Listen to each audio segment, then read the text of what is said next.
Olá! Quase ao mesmo tempo em que a presidente da República indicou o professor Luiz Edson Fachin para ocupar o posto vago no Supremo Tribunal Federal, a Câmara dos Deputados voltou a discutir a proposta de mudança no sistema de indicação dos ministros e também na duração de seu mandato. A comissão especial discute uma proposta de mudança constitucional que determina que pelo menos 4 dos 11 ministros do STF sejam indicados pelo Congresso. Hoje, só o presidente da República indica os ministros. O indicado é sabatinado pelo Senado, que pode rejeitá-lo. Mas isso só ocorreu uma vez na história, com Barata Ribeiro no século XIX, em 1893. Além do direito de indicar nomes para a nossa Corte Constitucional, as propostas que estão sendo analisadas também prevêem a determinação de um tempo de mandato, que hoje é indefinido. Em todo o mundo variam muito as formas de indicação dos ministros. Qual deve ser a nossa? Quem vai nos dar pistas de como será esse novo sistema são os convidados do Brasil em Debate de hoje, os deputados Bonifácio Andrada, do PSDB de Minas Gerais, e Rubens Pereira Júnior, do PCdoB do Maranhão.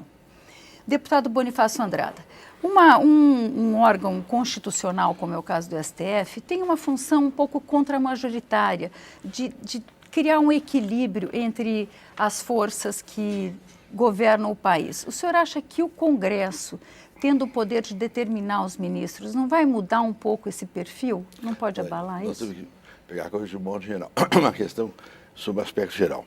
Há dois grandes modelos. O modelo norte-americano, que é um Supremo Tribunal Federal, nomeado pelo presidente da República, com consentimento do Legislativo, e que tem ali muito tempo. Agora, o Supremo Tribunal americano, ele só julga as chamadas processos de exceção. São aqueles processos que vão através dos juízes, recursos até o Supremo. Mas, em 1920, a Europa, através da Constituição Austríaca, criou um novo tipo de Tribunal Constitucional, que é o Tribunal Constitucional Europeu, que é totalmente diferente do americano. O Tribunal Constitucional Europeu, e aliás tem um livro aqui sobre o assunto, eu escrevi isso, e não só na Áustria, é interessante isso aqui ver, na Áustria, na Bulgária, na Espanha, na Finlândia, na Itália, todos esses países têm tribunais constitucionais. E os tribunais constitucionais têm uma participação muito grande de pessoas indicadas pelo Poder Legislativo. O Brasil seguiu o sistema americano, que é só o presidente da República que indica. Mas acontece que o Tribunal brasileiro, devido à última Constituição, assumiu poderes enormes, porque o Tribunal Constitucional Europeu só cuida de matéria constitucional. É um Tribunal Constitucional especializado em matéria constitucional. Esses países todos a que eu me referi. Já o Tribunal Brasileiro, que devia ser só cuidar de matérias forenses que vieram por recursos, como acontece nos Estados Unidos, o Supremo Tribunal Brasileiro abarcou também as atribuições do Tribunal Constitucional Europeu. Então nós temos aqui funções que são do Tribunal norte-americano e funções que são do Tribunal Europeu, o que dá ao nosso Supremo Tribunal Federal uma força enorme. E no mundo ocidental, o Supremo mais forte é o brasileiro. Porque nenhum país do mundo ocidental tem um Supremo Tribunal com as funções do Supremo Tribunal americano e com as funções do Tribunal Constitucional. Então essa comissão é uma comissão importante, porque vai debater essas questões todas, e inclusive as próprias atribuições do Supremo Tribunal Federal, que são matéria de alta importância para a vida judicial do país. Deputado Rubens, essa questão, eu citei essa questão do Senado. As sabatinas do Senado são muito criticadas, que é mais uma sessão de gentilezas entre o novo ministro, que já é considerado um novo ministro, do que realmente uma sabatina. Outros países, os ministros chegam a ser rejeitados. O senhor acha que essas indicações não teriam um pouco do mesmo jeito, um pouco sem o rigor que seria necessário para a escolha de um novo ministro? Na verdade, este não é o desejo da Constituição. Quando a Constituição exige que vários poderes participem dessa escolha, tanto o Executivo quanto o Legislativo, no atual modelo representado pelo Senado, ela quer justamente que haja um freio e um contrapeso. E é nesse sentido que nós defendemos. A Constituição está correta quando cria essa harmonia entre os poderes. cada um independente, mas cada um harmônico entre si. Então o ideal é que esta sabatina seja um momento onde nós possamos conhecer o indicado pelo Executivo, que irá compor a mais alta corte do judiciário do país. Então não deve ser uma prova oral de um concurso, não se deve perguntar pegadinhas ou artimanhas, nada disso. Mas nós temos que saber o posicionamento de cada ministro que irá compor o Supremo Tribunal Federal. Saber se ele será ativista ou não, saber se é um juiz dito de esquerda ou de direita, saber a opinião dele sobre alguns temas polêmicos. Sobre estes questionamentos é que o Senado deve se ater. Com destaque, o Senado é feito de representante dos estados. Falta, de certa forma, os representantes do povo participarem diretamente disso. Tanto que, dentre tantas propostas, há a previsão de que a Câmara também participe diretamente da escolha de ministros. É uma forma de dar maior legitimidade aos integrantes do Poder Judiciário. É inclusive a proposta do Flávio Dino, para o governador do Maranhão, quando era deputado aqui. A proposta dele, de emenda constitucional, faz um Supremo Tribunal Federal com indicações do Poder Legislativo, além do próprio Presidente da República. Então, eu gostaria agora de saber a posição dos senhores. Fazer uma retificação interessante. O Fernando Barata Ribeiro era médico. Sim. E o Floriano Peixoto, que era quase um presidente ditatorial, indicou o Barata Ribeiro, que era médico, para ser ministro do Supremo Tribunal. Aí o Senado recusou. Sim. Mas naquele tempo o presidente da República era muito forte, ele nomeou o Barata Ribeiro a si mesmo. E diz a história que foi um bom ministro do Supremo Tribunal Federal, embora médico. Então eu gostaria de saber, o senhor é a favor ou contra que o Congresso indique e em que medida, se tem um número fixo? Hoje nós temos que analisar como se dá a indicação de ministro do Supremo Tribunal Federal. E, na verdade, dos tribunais superiores. Hoje é uma concentração de poder nas mãos do chefe do Poder Executivo. Em tese, se um chefe do Poder Executivo desejar aparelhar o judiciário, hoje ele consegue. Ele indica ministros do Supremo, do STJ, dos tribunais por estado afora, TRE, TRT, Justiça Militar, e isso é muito poder na mão de um chefe do Executivo, quem quer que seja. E é o Executivo invadindo a atividade judiciária. O ideal é que então nós possamos repartir essas atribuições, ainda mais com o judiciário como nós queremos, um judiciário moderno, que debata todos os assuntos, em tempo de judicialização da política, em tempo de judicialização da vida, que tudo hoje vai desaguar no judiciário. Nós queremos um judiciário que tenha mais legitimidade. Esta legitimidade não é dada por concurso, não é dado pelos títulos, não é dado apenas pelas suas decisões. Então, quem pode emprestar a legitimidade? Quem tem? Quem tem a legitimidade é o Poder Legislativo. E o senhor é a favor ou contra, deputado Bonifácio? Eu acho que a posição do Supremo Tribunal Federal tem que ser revisto. Os atuais ministros são homens ilustres, homens que merecem nosso maior respeito, nosso maior apreço. Mas acho que a posição do Supremo Tribunal Federal, ela tem atividades excessivas na área judicial. A chamada ADIM, a ação direta de inconstitucionalidade, que se copiou dos tribunais europeus, que não era conhecido no Brasil, e que se emprega muito no Supremo Tribunal Federal, me parece um assunto que precisa ser bem discutido, porque ela representa um certo abuso às vezes, porque através da ADIM, o Supremo Tribunal Federal, em alguns momentos, ele revoga leis, altera a própria legislação brasileira. E é uma interferência nas atividades do Poder Legislativo. De modo também, esses aspectos, as atribuições do Supremo Tribunal Federal precisam ser bem discutidos, para que o Supremo Tribunal Federal fique dentro da área realmente judiciária, a área de resolver os conflitos sociais do país, e não interferir, às vezes, na vida política e na atuação dos outros poderes. Mas, deputado, não são os próprios políticos que fazem muito disso? Porque a cada conflito que a gente tem aqui na Câmara, a gente vê 3, 4 partidos indo lá e falando, não, vem aqui resolver, porque a gente não está conseguindo. Concordo plenamente, acho isso uma prática muito falha. Quer dizer, algumas lideranças, quando perdem aqui no plenário da Câmara, vamos para o Supremo Tribunal. Vamos para o Supremo Tribunal. Há coisas estranhas e tomam posição, às vezes, a favor do Supremo Tribunal Federal e contra o Poder Legislativo. Eu não quero aqui citar, mas há casos graves. Prenderam o deputado federal, com todas as atribuições do deputado federal, não quero levar em conta aqui se tinha problemas sérios de ordem infrações, mas era deputado federal e o Supremo cassou praticamente o mandato dele e a Câmara ficou numa posição realmente de forma apagada nesse episódio, quando não podia fazer isso. O Supremo Tribunal Federal pode prender qualquer pessoa, não deputado. Isso está na Constituição. Apenas depois do deputado perder o mandato, ser processado, aí vai para a cadeia. De modo que há um conflito muito grande no Brasil entre esses dois poderes. E essa comissão nossa tem que debater essas questões, chamar os ministros do Supremo Tribunal para debater também e chegarmos a uma conclusão para que haja esse equilíbrio. Nos Estados Unidos há esse equilíbrio. Há um equilíbrio perfeito nos Estados Unidos entre o Judiciário, o Poder Executivo e o Legislativo. Aqui não há. Deputado E na Europa há.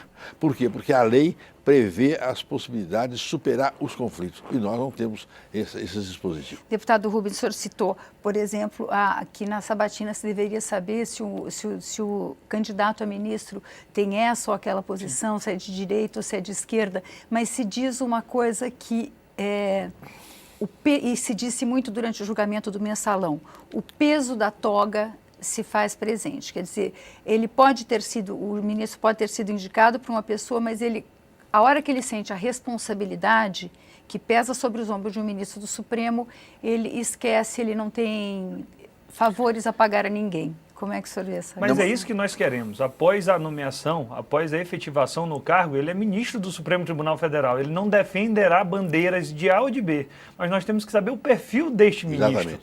Se ele é ativista ou não. O que ele entende como separação de poderes em relação ao poder legislativo? Como que ele imagina que irá resolver, superar esta crise que há hoje no poder legislativo? Que tudo nós recorremos ao poder judiciário. Então é legítimo que nós conhecemos os ministros indicados no Supremo Tribunal Federal. Eu quero acrescentar isso, porque o juiz, ele tem que ser realmente neutro, mas todo juiz é humano, ele tem a sua formação. Se ele tem uma formação, uma formação com uma ideologia, digamos assim, mais liberal, excessivamente liberal, a gente vai saber que ele no Supremo Tribunal Federal vai ter determinadas atitudes. Se ele for um homem rígido, de tendências, digamos assim, mais rígidas, não vê os problemas sociais, de acordo com a sua formação, isso é um tema para que o Senado possa, de fato, discutir. Apenas a título de exemplo, não nos cabe, mas isso acontece muito na Suprema Corte Americana. Quando é indicado um ministro, nós conhecemos o perfil, se ele é conservador, se ele é democrata, e isso não afeta a atividade judicante dele. É apenas para que a população possa conhecer. Hoje, o povo reconhece o Poder Judiciário como algo bem mais próximo. Por isso que judicializa tudo, por isso que tudo recorre ao Judiciário. Tem esta confiança. Bom, o Brasil em Debate vai fazer um pequeno intervalo e volta daqui a pouco.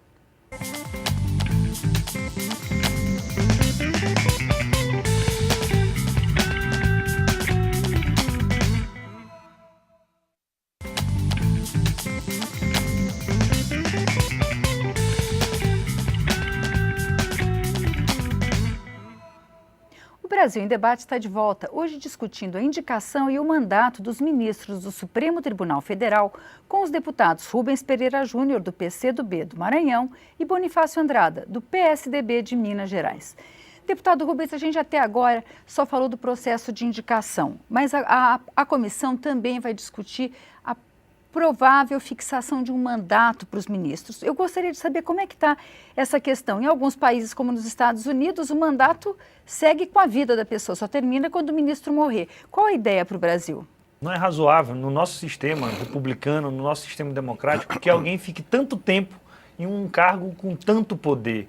Isso, de certa forma, prejudica o equilíbrio, prejudica o exercício, isso intensifica uma herança patrimonialista muito rica e muito intensa no Estado brasileiro. E o que nós defendemos, então, é que houvesse um mandato, uma duração para cada um desses membros desta Corte Constitucional. Isso resolveria, inclusive, o problema da PEC da Bengala. Hoje se prorrogou para 75 anos, mas nós chegaremos, daqui a pouquíssimo tempo, pessoas amplamente sãs, em ótimas condições, no auge da sua experiência, do seu conhecimento, aptas a continuar trabalhando, terão que sair por conta da compulsória. Com a questão do mandato, você resolve dois problemas. Primeiro, você aproveita ao máximo aqueles que estão prontos para continuarem trabalhando. E o segundo, você garante uma oxigenação embaixo do judiciário, porque de certa forma há um engessamento, não apenas no Supremo Tribunal Federal, mas nos tribunais superiores.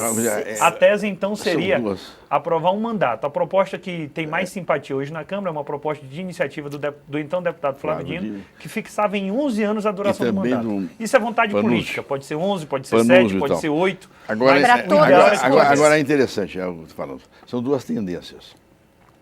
Os norte-americanos consideram que o juiz, quanto mais velho, é um homem mais capaz de resolver os conflitos sociais do que um juiz muito moço, porque teve experiência, viveu muito, é a tese americana. Já a Europa não. ela dá mandato, através dos principais países da Europa, dá mandato aos ministros dos tribunais constitucionais. E considera que realmente esse trabalho deve ser, digamos assim, um trabalho dentro de certo prazo, como sustenta aqui o deputado. E o que o senhor acha, deputado? E os americanos, eu acho meio termo, né? A minha impressão é essa. Eu discordo um pouco do Rubens, eu acho que um ministro sendo nomeado com 35 anos, ele pode ficar lá até 75. Isso aí vai dar ele uma experiência grande. E a experiência na vida, ela é muito importante em matéria jurídica, porque os problemas judiciais, os problemas jurídicos, os conflitos sociais, são conflitos às vezes que necessitam uma visão assim bem experimentada da vida. E o jovem não tem, embora aqui o deputado tenha, porque ele é diferente. É um jovem deputado e tem muita experiência, mas a experiência é importante na vida judiciária, né? O juiz é um juiz realmente mais idoso, ele é um homem com mais experiência da vida e mais independente. Não é suscetível às influências do dia a dia da vida social. É uma questão discutível. Os americanos querem um homem idoso, aceitam um homem idoso. Os europeus não. Eles querem um homem, como diz aqui o deputado, com mandato. Se não me engano, na Áustria são 10 anos. O ministro mais antigo hoje na corte, que é o ministro Celso de Mello, que é o decano da corte, ele está com quase 70 anos. Tem 69. E ele é... O voto do ministro Celso de Mello tem um peso muito especial. Pela bagagem toda, ele está há muito tempo no Supremo, inclusive talvez esse fator que o deputado Bonifácio falou, da maturidade, né, de quem viveu muito, de quem viu muito história. Você não acha que isso se perderia? Mas por mais que a gente reconheça os ilustres homens que hoje lá trabalham, a gente também não pode acreditar numa tese de alguém ser insubstituível. Então, quantos outros grandes juristas poderiam ter sido excelentes ministros e não tiveram oportunidade? Por isso que é importante a gente oxigenar, inclusive, o pensamento da corte. O pensamento hoje, parte dos juristas, é diferente de 10, 20, 30 anos atrás. Então, ter um mandato com um tempo razoável, como 11 anos, inclusive para ser mais do que 2 mandatos presidencial, para dar uma certa estabilidade, uma segurança jurídica razoável, inclusive no sentido de reciclagem de decisões. Eu sou favorável, com destaque, além do mandato de 11 anos, há também uma previsão nessa PEC de uma quarentena para após a saída do mandato. Então, 3 anos, nenhum ministro, ao final do seu mandato, por exemplo, poderá exercer a advocacia. Isso é fundamental, porque o prestígio que adquire como ministro aumenta a sua banca de clientes, né? Mas o que eu quero dizer, eu acho o bom estilo é esse, realmente eu sou favorável ao mandato, né? Embora nesse mandato você possa nomear, digamos assim, ministros com certa idade. Sim. Com mais idade não vem o caso, né? Agora o mandato é realmente significativo porque eu vejo no mandato a presença do poder político, do poder legislativo. Há necessidade que o poder legislativo, o poder político, ele participe da nomeação dos ministros do Supremo Tribunal Federal, porque o poder político traz consigo a mensagem, as reivindicações do povo, o momento que se está vivendo, né? Então, dá um mandato. E com esse mandato, então, realmente se poderá oxigenar a mudança necessária do Supremo Tribunal. A senhora acredita que na comissão especial pode sair alguma proposta? Quer dizer, eu nem sei se isso é possível, mas que isso se estenda, ou isso se estende automaticamente às outras cortes, por exemplo, ao STJ, de limitação de mandato? A princípio, automaticamente não, mas há outros aspectos também, tanto que trata da composição dos tribunais superiores. Acredito que a discussão se inicia no Supremo Tribunal Federal e aí logo em seguida deverá ser estendido para os tribunais superiores. O atual modelo, repito, concentra muita força no chefe do Poder Executivo. Na nossa proposta que defendemos, por exemplo, a PEC do Flávio Dino, você redivide dos 11 ministros, 5 serão indicados pelo Executivo, com a sabatina do Senado, 2 serão indicados pela Câmara dos Deputados, representantes do povo, 2 pelo Senado, representantes dos estados, e 2 indicados pelo próprio Supremo Tribunal Federal. Ou será se o Supremo Tribunal Federal também não pode escolher alguém que irá compor, integrar o seu próprio poder? E dar continuidade, né, à tradição do próprio. E não serão listas aleatórias. Nas listas formadas dentro das 2 vagas do Poder Legislativo, do Congresso Nacional, não será necessariamente um deputado. Vai ter que ter uma lista, vai ter que ter a participação da OAB, vai ter que ter a participação do CNJ, CNMP, das faculdades de Direito, do STJ. O que nós queremos é democratizar ainda mais a escolha de ministro do Supremo e emprestar essa legitimidade inclusive, que hoje faz falta. Uma justiça que precisa realmente ser também debatida é a justiça eleitoral. Sim. A justiça eleitoral está se transformando, infelizmente, através do tempo, num órgão que não apenas procura julgar, de acordo com as leis, mas está fazendo leis. As resoluções do TSE, às vezes, valem mais do que as leis. O TSE se intromete no processo eleitoral como se fosse poder legislativo. Cria resoluções, sobretudo os seus assessores lá, que são verdadeiros conflitos com a legislação. Agora, deputado, isso não se deve um pouco ao fato de que o Congresso demora a tomar algumas decisões, e principalmente nessa área... Não, isso aí não porque o Congresso faz. Agora, o que é preciso são duas coisas. Uma coisa é os tribunais terem diante de si um caso para resolver, e outra coisa é o tribunal antecipar a solução e inventar as suas próprias decisões, as suas próprias normas. Não, o tribunal é para decidir os casos que lhe forem levados. Os juízes são órgãos que devem receber as questões que lhes são apresentadas. Eles não podem, antes das questões serem apresentadas, fixar normas. Não podem fixar as normas. Quem fixa as normas é o Poder Legislativo. Deputado Rubens, o senhor falou da democratização. Agora, se prevê uma qualificação, quer dizer, uma qualificação mínima para esses indicados? Os mesmos requisitos existentes hoje na Constituição Federal. Então, tem que ter conduta ilibada, tem que ter um notável saber jurídico, apesar de ser algo de difícil conceituação. O que é notável? É mestrado, razoável. Doutorado, mas tem que ter uma coisa razoável, né? E quem vai fazer esse crivo final, que termina por garantir o nível da qualidade, é o debate político, é justamente a harmonia entre os poderes, tanto o judiciário, quanto o legislativo, quanto o executivo. É isso mesmo. Quem o senhor acha que deve, que tipo de... Como é que o senhor vê essa questão da formação? Quem que pode ser indicado? A gente não pode... O senhor citou um bom ministro que era médico, Exatamente, mas isso é impensável hoje em dia. Mas isso naquele tempo em que as questões eram mais fáceis de serem resolvidas. Hoje a vida é muito complexa, né? Hoje um médico mais inteligente e talentoso que seja dentro do Supremo Tribunal não teria um lugar assim tão valioso. O que eu acho é o seguinte: nós não podemos pensar em decisões políticas, decisões administrativas, até decisões institucionais, em termos matemáticos. Isso não existe. Não. Então o que tem que acontecer é o seguinte: aqueles que vão indicar têm que ter a necessária consciência, tem que ter a necessária compreensão, que devem indicar pessoas que estejam acima da média do conhecimento jurídico para participar desses órgãos. E aí depende. Por exemplo, eu pediria a você para indicar um nome para compor uma dessas câmaras judiciais, você, com o seu bom senso, iria fazer logo o que é uma pesquisa e arranjar um jurista de bom nível para ir lá ocupar. Mas não é difícil. Tem que se pegar pessoas que tenham, de fato, atributos de juiz. O que o bom senso revela no dia a dia da nossa vida, né? Deputado Rubens, o senhor falou da renovação. Né? Hoje o Supremo Tribunal tem um poder muito grande por meio da súmula vinculante, né? que uniformiza as decisões em todo o país. O fato de você ter uma renovação mais frequente pode significar que a gente vai ter uma renovação da jurisprudência mais rápida, quer dizer, as súmulas sendo revistas, porque existem decisões, antes da súmula já existiam as decisões dos tribunais, que duram 40 anos. Na verdade, não é uma fórmula. Quem determina a mudança da jurisprudência não é a composição do Supremo. Quem define isso é a dinâmica da sociedade. O Supremo tem que necessariamente estar próximo da sociedade, ouvindo e analisando, interpretando o direito. Então, quem irá determinar a velocidade da mutação constitucional, das viradas na jurisprudência, no nosso entendimento, é a academia, é a atividade política, é a atividade em primeiro grau do judiciário. Inclusive, nós devíamos abrir um pouco para o contencioso administrativo. Sim. Fortalecer também as próprias decisões administrativas, quase judiciais, que se pode tomar dentro dos tribunais. E na Europa ocorre isso. A administração na Europa tem uma área que tem capacidade quase judicial para resolver problemas internos. Com isso, vem diminuir um pouco o excesso de atividades do próprio Poder Judiciário. E, além disso, há hoje as técnicas, né, de conciliação, que são técnicas que nós devemos estimular.